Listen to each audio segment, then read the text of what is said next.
Essa entrevista do Para pastor o plano Juninho ser está avivando executado, muito cristão. só poderia ser feito por um A homem emoção perfeito. tomou conta. Veja até o Só final. um homem perfeito poderia nos substituir. O que é um homem perfeito? Um homem que nunca pecou. Vamos procurar na terra. Adão, não. Abel, Caim, não. Abraão, Isaac, Jacó, Moisés. Vão passando as eras. Não. Não tinha essa classe na terra. Então vamos olhar para o céu. O Filho. Eu desço e me faço homem. Jesus então veio, se fez homem, sem deixar de ser Deus. Quando ele nasce de Maria, ele vem à terra. É a encarnação do verbo que nós chamamos. Então Jesus se torna homem sem deixar de ser Deus. É a chamada união hipostática. Ele não era 70% Deus e 30% homem. Ele não era 50 homem, 50 Deus. Ele não era mais homem e menos Deus. Não, ele era 100% Deus e 100% homem, coexistindo junto na mesma pessoa sem se misturar. Quer ver uma prova disso? Na mesma passagem, quando ele está viajando com os discípulos do barco. Como homem, de tão cansado dorme. Quando os discípulos acordam, mestre, mestre, estamos morrendo. Como Deus repreende a tempestade. Acalma-te o mar. Homem e Deus na mesma passagem. E por que tinha que ser homem e Deus? Só um homem perfeito podia nos substituir. Hebreus diz que Jesus foi em tudo tentado, a nossa semelhança.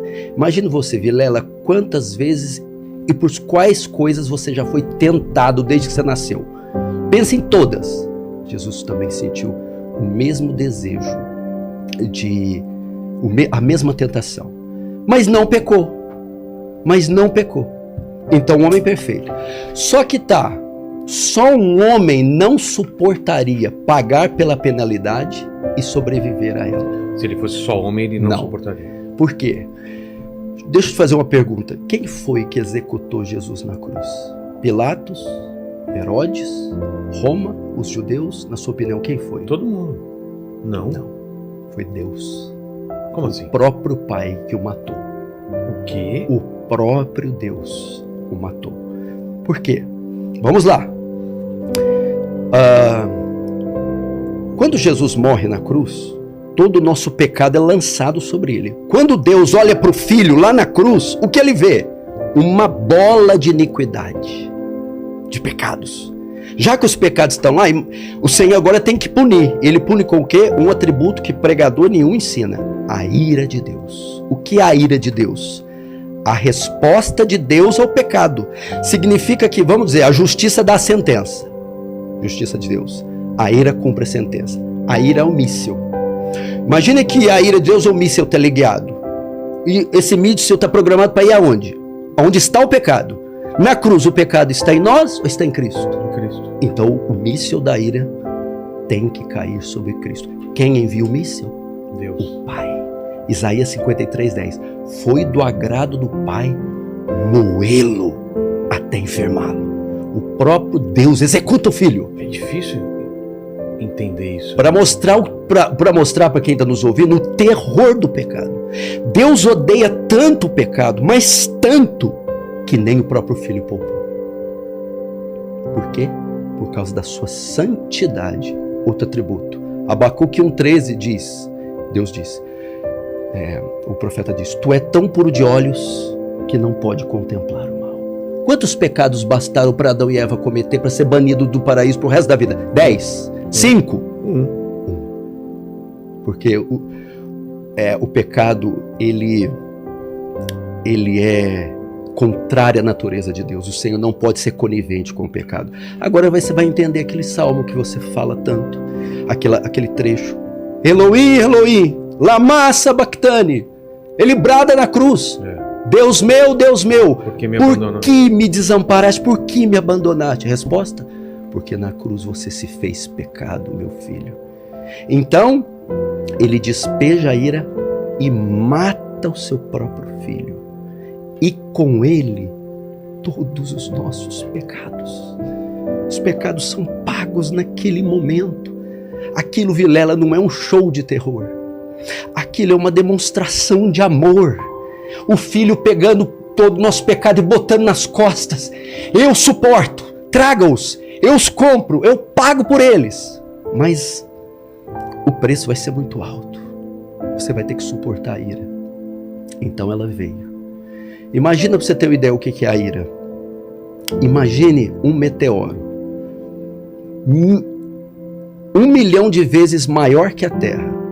Mais pesado que a Terra. Vindo na velocidade da luz contra a Terra a 1 hora. E ela vai colidir com a Terra e vai transformar tudo em pó. E ela está vindo. E alguns minutos antes dela chocar com a Terra, um muro, 1 milhão de vezes maior que o meteoro, se coloca entre a Terra e o meteoro. Então o muro, o meteoro colide com o muro. E destilhaça e faz o muro em 1000 pedaços. E aquele meteoro estilhaça e nem no estilhaço toca na Terra. Mas e o muro? O muro não aguenta. Ele se desintegra.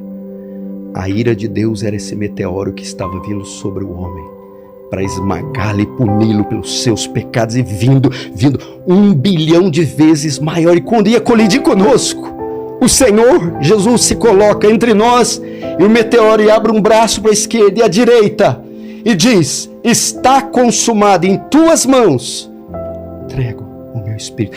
Então a ira de Deus caiu sobre ele. A Bíblia chama de cálice da ira. Nenhuma gota desse cálice caiu sobre nós. Mas e o filho? O filho não aguentou. O filho morreu. Jesus morreu. Jesus deu a sua vida. A única maneira de... Se a pena era uma pena de morte, eu teria que pagar com a vida para eu ser absolvido só com outra vida. Por isso Jesus morreu. Mas o evangelho não acaba aí. Se falarmos só da morte, por isso que o Mel Gibson até estava pensando em fazer outro filme, né? A continuação é o que eu vou falar agora. Resurrection. A ressurreição. Se ele fosse só homem, teria acabado ali. Mas ele também era Deus, e só um Deus poderia suportar a ira de Deus e no terceiro dia ressuscitar dos mortos. Foi o que aconteceu. Imagina o terceiro dia, havia uma profecia. Foi trancada, foi colocada na tumba. Estava correndo um boato, e Herodes e Pilatos, sabendo disso, mandou redobrar a guarda daquele túmulo. Pode ser que eles vão vir tirar esse corpo e tal. Eu imagino que todo o inferno, até Satanás mandou todos os demônios, os soldados romanos, vamos ficar naquela pedra, ele não pode sair de lá. Mas a Bíblia diz que era impossível. No terceiro dia, ele a si mesmo ressuscitou dos mortos. A pedra do sepulcro rolou de forma sobrenatural. Jesus ressuscitou. Se você for na Meca, tem os restos mortais de Maomé, no Japão, de Buda, em Juazeiro do Norte, Padre Cícero. Vai lá em Jerusalém, na tumba de Jesus, procura um fio de cabelo. Você não vai encontrar, porque ele ressuscitou dos mortos. Agora você tem que perguntar, mas por que a ressurreição é importante? Por duas coisas. Primeiro, só um homem não podia pagar pelos nossos pecados, tinha que ser Deus. A ressurreição é a prova da divindade. Ele a si mesmo ressuscitou.